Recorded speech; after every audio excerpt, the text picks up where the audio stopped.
आज हमारा 14th day stock market crash course का। आज हम लोग सीखने वाले फिर से गोल्डन पॉइंट्स के बारे में। मैंने जो वीडियो बना था, बहुत लोग इंस्टाग्राम पे बोल रहे थे कि भाई ऐसा वीडियो बनाओ, ऐसा वीडियो बनाओ, बहुत हेल्पफुल रहता है हमारे लिए कि साइकोलॉजिकल पॉइंट सीखने को मिल रहे हैं। तो इस वीडियो में भी हम लोग 6 साइकोलॉजिकल पॉइंट डिस्कस करने वाले हैं, जो कि बहुत इंपॉर्टेंट है भाई लोग, ठीक है, बहुत इंपॉर्टेंट है। तो आपको भी फिर से क्या करना है, उस 6 साइकोलॉजिकल पॉइंट को मास्टर करना है। अब 6 साइकोलॉजिकल पॉइंट को अगर आपने मास्टर किया तो क्या हो सकता है, आपका पीएनएल जो है ना, वो रेड से ग्रीन में कन्वर्ट हो सकता है। तो आपका टाइम वेस्ट ना करते सीधा हम लोग वीडियो को स्टार्ट करेंगे, और मैं ट्राई करूंगा कि बहुत ईजी और सिंपल वे में आपको सिखाऊं। तो फर्स्ट पॉइंट जो कि 6 पॉइंट बहुत ट्रेडिंग के लिए और इन्वेस्टमेंट के लिए दोनों के लिए रहेगी, ठीक है। मतलब अगर आप ट्रेडिंग कर रहे हो तो आपको, आपके लिए तो इंपॉर्टेंट है ही, ट्रेडिंग कर रहे हो तो। अगर आप इन्वेस्टमेंट कर रहे हो तब भी आपके लिए इंपॉर्टेंट है, ठीक है। 6 साइकोलॉजिकल पॉइंट मैं आपको बता रहा हूँ, और प्रीवियस वीडियो में ऑलरेडी इसके ऊपर एक वीडियो की बना के रखा हुआ है 6 साइकोलॉजिकल पॉइंट के ऊपर। तो अगर आपको अगर आपने वो वीडियो नहीं देखा तो आई बटन के ऊपर लिंक आ रही होगी, उसके ऊपर क्लिक करके उस वीडियो को देखो। और इस वीडियो पे बहुत लोगों ने मुझे अच्छे कमेंट्स किए, और इंस्टाग्राम पे बहुत लोगों ने मैसेज किया कि भाई ऐसे वीडियो बनाओ, बहुत हेल्पफुल रहता है हमारे लिए, ठीक है। तो इस उस टाइप का ही वीडियो है, लेकिन इसमें 6 पॉइंट भी डिस्कस करूंगा, लेकिन वो अलग रहेंगे, ठीक है। तो जो गोल्डन रूल बताने वाला हूँ, साइकोलॉजिकल पॉइंट बताने वाला हूँ, वो ट्रेडिंग के लिए और इन्वेस्टमेंट के लिए, दोनों के लिए भी रहेंगे, ठीक है। ट्रेडिंग के लिए और इन्वेस्टमेंट के लिए, ठीक है, ट्रेडिंग के लिए और इन्वेस्टमेंट के लिए भी, दोनों के लिए भी सेम ही रहेंगे। अब बात करते हैं इन्वेस्टिंग के लिए।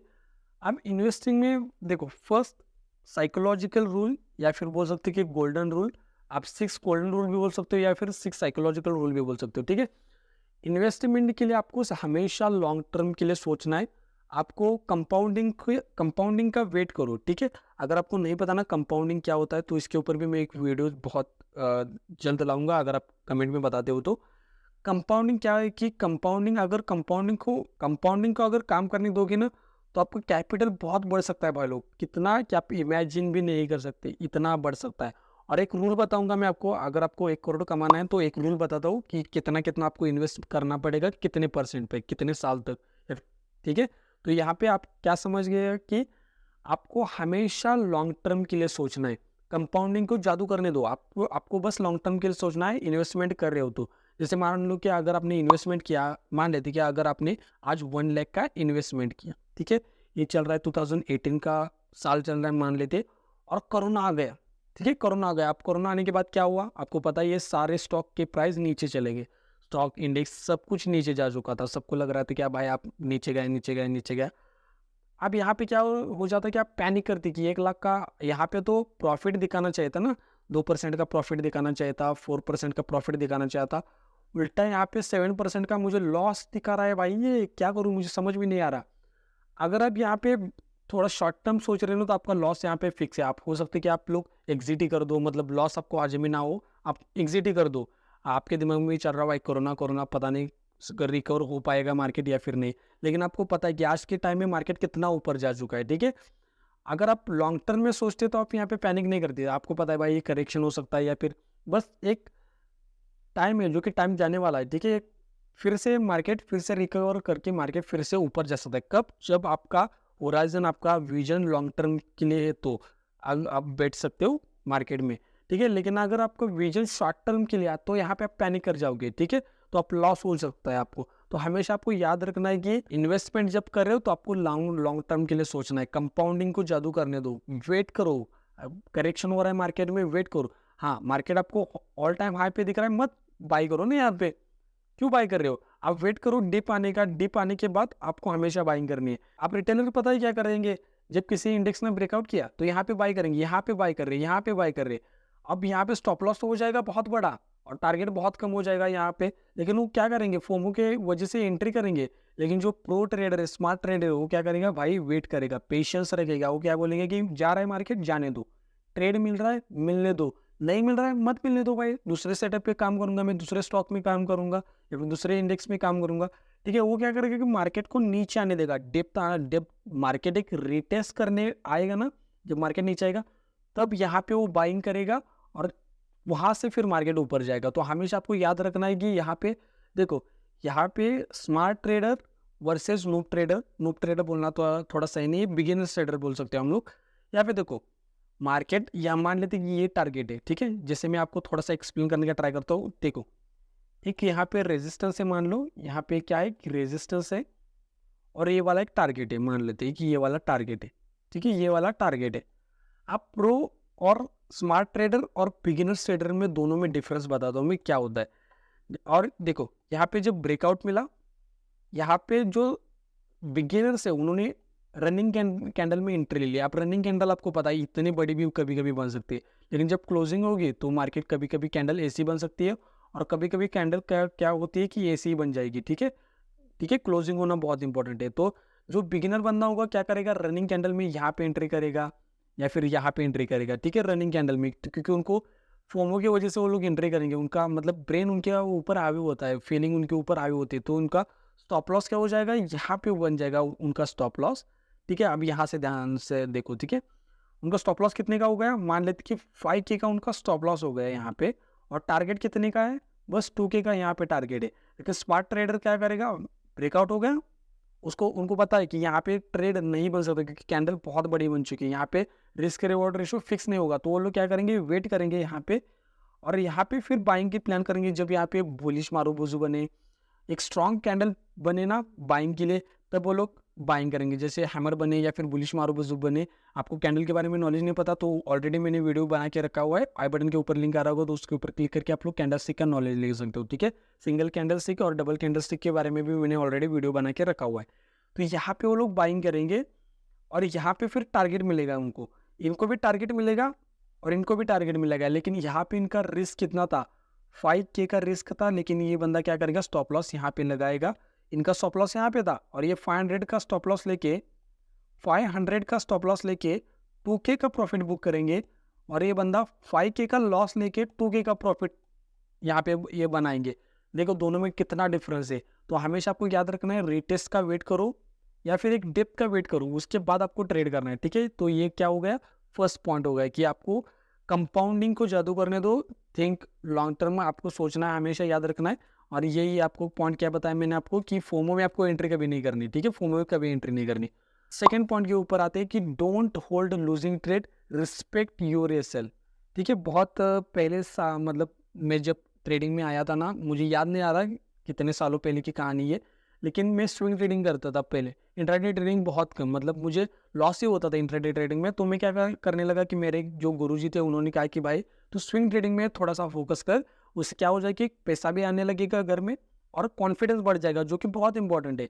अब स्विंग ट्रेडिंग में मेरा प्रॉफिट कितना हो रहा है, 5K हो रहा है, या फिर कभी कभी होता था कि कभी 15-20 हज़ार भी बन जाती थी, मंथ की बात कर रहा हूँ, ठीक है, मंथ में। तो मैं ट्राई करता था कि मंथ के मुझे 10% मिल जाए, मेरे लिए बहुत है भाई लोग, ठीक है।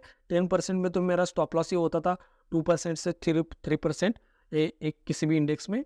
और मैं पैसे को क्या करता था ना, डिस्ट्रीब्यूट करता था, सारे स्टॉक्स में डिस्ट्रीब्यूट करता था, बैंकिंग स्टॉक्स में, IT स्टॉक में डिस्ट्रीब्यूट करता था कि लॉस मेरा मिनिमाइज रहे और प्रॉफिट मेरा मैक्सिमाइज रहे, मतलब प्रॉफिट मुझे ज़्यादा मिले, ठीक है। तो उन्होंने मुझे एक ट्रिक बताई थी कि वो लोग ट्रेड कैसे करते हैं। तो उन्होंने क्या बताया कि मुझे वो कभी भी ना लूजिंग ट्रेड को होल्ड नहीं करते। तो हम लोग क्या करते हैं कि जैसे कि मैंने एक क्या किया था कि एक स्टॉक को बाय किया था, स्टॉक का नाम मुझे याद नहीं आ रहा ठीक से, बहुत सालों पहले की कहानी है।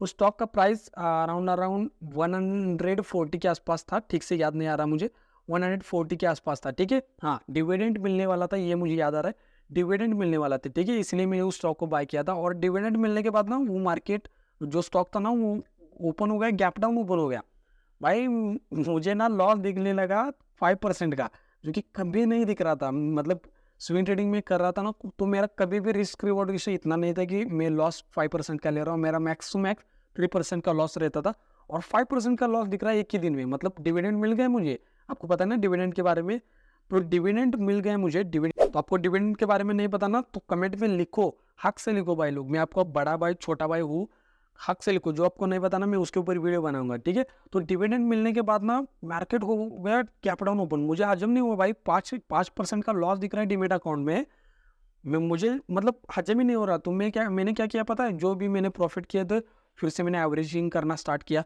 तो ये जो स्टॉक था 120 गैप डाउन ओपन हो गया, फिर से क्या हुआ कि ये मार्केट थोड़ा सा ऊपर गया 125 तक, आज भी याद है मुझे 125 तक गया था। फिर से उन्होंने मार्केट फिर से क्या हो गया कि स्टॉक फिर से गैप डाउन ओपन हो गया 110, फिर मेरे फट गई भाई यहाँ पे, मतलब क्या बताऊँ मैं, यहाँ पे बहुत मैं कंफ्यूज हो चुका था।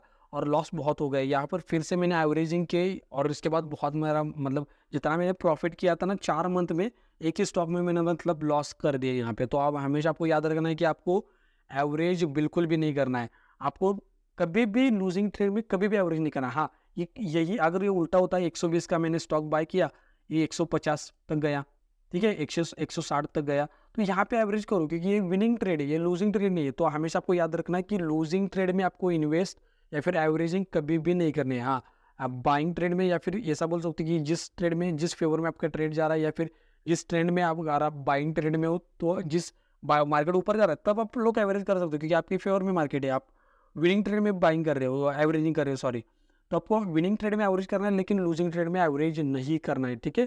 थर्ड पॉइंट, आपको रिस्पेक्ट करना है एसएल को। जैसे कि यहाँ पे मैं जब स्ट्रैटेजी जब बिल्ड करा तो मैंने एक स्ट्रैटेजी ढूंढ के निकाली कि एक बियर स्टेप स्ट्रैटेजी होती है, क्योंकि मैं बार बार मैं क्या देख रहा था कि सपोर्ट का ब्रेकडाउन हो गया, मैंने यहाँ पे एंट्री की, स्टॉप लॉस यहाँ पे रहेगा मेरा, मार्केट आता था थोड़ा आता था, फिर मेरा स्टॉप लॉस हिट, फिर से मैंने सपोर्ट का ब्रेकडाउन हो गया, मैंने एंट्री ले ली, फिर से कभी कभी टारगेट ही मिल रहा है और कभी कभी स्टॉप लॉस हिट हो रहा है, तो हमेशा ऐसा हो रहा है। तो मैंने क्या किया, दिमाग लगाया थोड़ा सा, मैंने क्या किया कि जब सपोर्ट का ब्रेकडाउन मिलेगा और यहाँ पे थोड़ा सा मुझे होल्ड करता हुआ मार्केट दिखेगा और सेलर्स के स्टॉप लॉस ऊपर अवेलेबल हो जाएंगे और जब यहाँ पे बुलिश मारूति दिखेगी तब यहाँ पे मैं बाइंग करूंगा और स्टॉप लॉस सिंपल इस स्विंग के नीचे रहेगा। तो मैंने एक सेटअप ढूंढ के निकाला, तो यहाँ पे मैंने बाइंग करना सोच लिया। अब फिर से यहाँ पे क्या होने लगा कि जब मैं आपको बताता हूँ, स्टॉप लॉस को हमेशा आपको रिस्पेक्ट करना है, ठीक है, ये स्ट्रैटेजी है। अगर आप स्ट्रैटेजी पता नहीं तो आई बटन के ऊपर लिंक आ रही होगी, उसके ऊपर क्लिक करके आप लोग बेयर ट्रैप स्ट्रैटेजी सीख सकते हो या फिर बुल ट्रैप स्ट्रैटेजी भी सीख सकते हो, ठीक है। आई बटन के ऊपर लिंक आ रही होगी, उसके ऊपर क्लिक करके आप लोग सीखो, ठीक है। तो जब सपोर्ट का ब्रेकडाउन मिला तो कभी कभी क्या हो सकता है कि मार्केट ऊपर जाता था और स्टॉप लॉस तो मेरा ये है ना, स्टॉप लॉस ऊपर जाता था और यहाँ पे नीचे आता था। तो मुझे क्या लगता था कि भाई ये तो रिटेस्ट हो गया, अब तो मार्केट यहाँ पे नीचे जा सकता है, लेकिन फेयर में आके एंजाइटी के कारण मैं निकल जाता था यहाँ पे और क्या होता था कि मार्केट नीचे आता था और स्टॉप लॉस मेरा विदाउट हिट करके ऊपर जाता था, मेरा मतलब मेरा टारगेट हिट करता था। लेकिन यहाँ पे मैंने मिस क्या किया है कि रिस्पेक्ट नहीं किया मेरे एसएल को। जैसे कि यहाँ पे रेजिस्टेंस है, रेजिस्टेंस का ब्रेकआउट हो गया तो यहाँ पे आपकी एंट्री होगी, आपका स्टॉप लॉस मान लेते कि जैसे यहाँ पे रेजिस्टेंस है और रेजिस्टेंस ब्रेकआउट हो गई, यहाँ पे आपकी एंट्री होगी, आप तो आपका स्टॉप लॉस यहाँ पर है।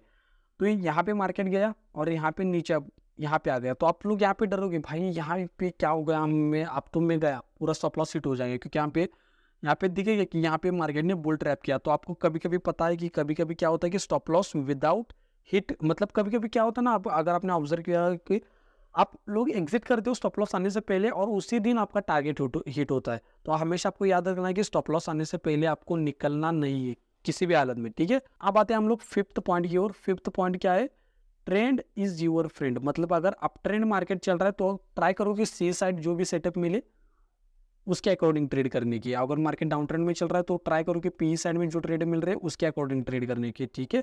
ऑलरेडी मैंने स्ट्रैटेजी बना के रखा हुआ है, ठीक है। जाके यहाँ पे देखो स्ट्रैटेजी, यहाँ पे कितने स्ट्रैटेजी, यहाँ पे Fibonacci strategy, volume trading strategy, ये ऑलरेडी मैंने स्ट्रैटेजी बना के रखा हुआ है। और स्ट्रैटेजी देखो, स्विंग ट्रेडिंग स्ट्रैटेजी ऑलरेडी मैंने बना के रखा हुआ है, जाके ये वीडियोस देखो, बहुत अच्छी वीडियोस है, ठीक है। बहुत, अगर आपने एसएल लैंडिंग का तो कोर्स ले लिया तो आपको तब समझ में आ जाएगा कि मेरा कितना नॉलेज है, ठीक है।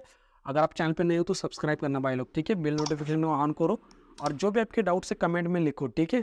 अब आते हैं हम लोग फिफ्थ पॉइंट क्या है कि ट्रेंड इज योर फ्रेंड।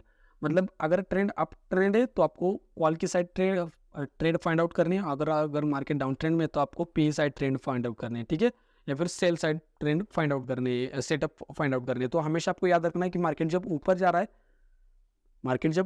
है अप ट्रेंड में, तो आपको सी के साइड जितने भी सेटअप बनेंगे उसको उस पर ही ट्रेड करना है, ठीक है। या फिर ऐसा बोल सकते हो कि बाइंग साइड जितने भी सेटअप बनेंगे उसके अकॉर्डिंग ट्रेड करना है। जब मार्केट नीचे जा रहा हो तो आपको सेलिंग साइड के लिए जितने भी सेटअप बनेंगे, एम पैटर्न बन रहा है या फिर ये किसी भी हो सकता है कि बुल ट्रैप स्ट्रैटेजी बन गई तो उसके अकॉर्डिंग ट्रेड कर सकते हो या फिर पी बाय कर सकते हो, ठीक है। ये होगा फिफ्थ पॉइंट। आप आते हैं लास्ट पॉइंट की ओर और उसके बाद मैं आपको वो रूल बताऊंगा, ठीक है। लास्ट पॉइंट बहुत इंपॉर्टेंट है भाई लोग, आपको मैक्सिमम 3 से 4 स्ट्रैटेजी ही यूज़ करनी है। क्या होता है कि जैसे मान लो कि एक यहाँ पे आपने क्या किया कि जैसे एग्जांपल मान लो कि यहाँ पे कुआ है, यहाँ पर आपने क्या किया कि 50 फुट यहाँ पे आपने खोदा यहाँ पे, लेकिन पानी नहीं निकला। फिर से आपने क्या किया कि और एक यहाँ पे कुआ खोदा, फिर से यहाँ पे 50 फुट यहाँ पे जाके आपने खोदा, लेकिन फिर से पानी नहीं निकला। लेकिन यही अगर आप एक ही जगह पे अगर 100 फुट अगर खोदते, तो यहाँ पे आपका प्रॉफिट, मतलब प्रॉफिट इन द सेंस कि पानी मिल जाता आपको। लेकिन आपने क्या किया कि यहाँ पे एनर्जी यहाँ पे आधा किया, यहाँ पे आधा किया, लेकिन एक ही जगह पे अगर आप खोदते तो आपका पानी यहाँ पे मिल जाता। तो ये ऐसे ही मेरा कहने का मतलब क्या है कि आपको एक स्ट्रैटेजी को फॉलो करना है, max to max 3 to 4 strategy को यूज़ कर सकते हो आप लोग। तो हमेशा आपको एक ही स्ट्रैटेजी को यूज़ करना है। जैसे बुल ट्रैप स्ट्रैटेजी हो गई, ठीक है। तो बुल ट्रैप स्ट्रैटेजी यहाँ पे आप आपने सेल किया, यहाँ पे आपका टारगेट रहेगा, तो आपको क्या समझ में आ जाएगा कि यहाँ पे भाई स्टॉप लॉस तो बहुत बड़ा है। तो आप फिर इसको अपडेट करोगे कि आपको समझ में आ जाएगी कि स्टॉप लॉस, आपका जो स्टॉप लॉस होगा यहाँ पे रहेगा। फिर और आप इसको अपडेट करोगे, आप लोग फिर क्या कंपेयर करोगे, बैंक निफ्टी से कंपेयर करोगे, फिर निफ्टी से कंपेयर करोगे, फिर ऑप्शन चेन से कंपेयर करोगे। तो ये एडवांस होता जाएगा सेटअप, ठीक है, और इसका विन रेट बढ़ता जाएगा। तो आपको हमेशा क्या करना है कि max to max 3-4 strategy use करनी है, और सारी नॉलेज के पीछे नहीं भागना है। एक किसी को पकड़ो स्टॉप लॉस हंटिंग, तो स्टॉप लॉस हंटिंग के पीछे भागो। एक स्ट्रैटेजी प्राइस एक्शन फॉलो करो, तो प्राइस एक्शन के पीछे भागो। डेटा के अकॉर्डिंग ट्रेड करो, तो डेटा के अकॉर्डिंग ट्रेड करो, ठीक है। तो हमेशा आपको याद रखना है ये 6 पॉइंट जो मैंने आपको बताए, हमेशा आपको याद रखना है, ठीक है।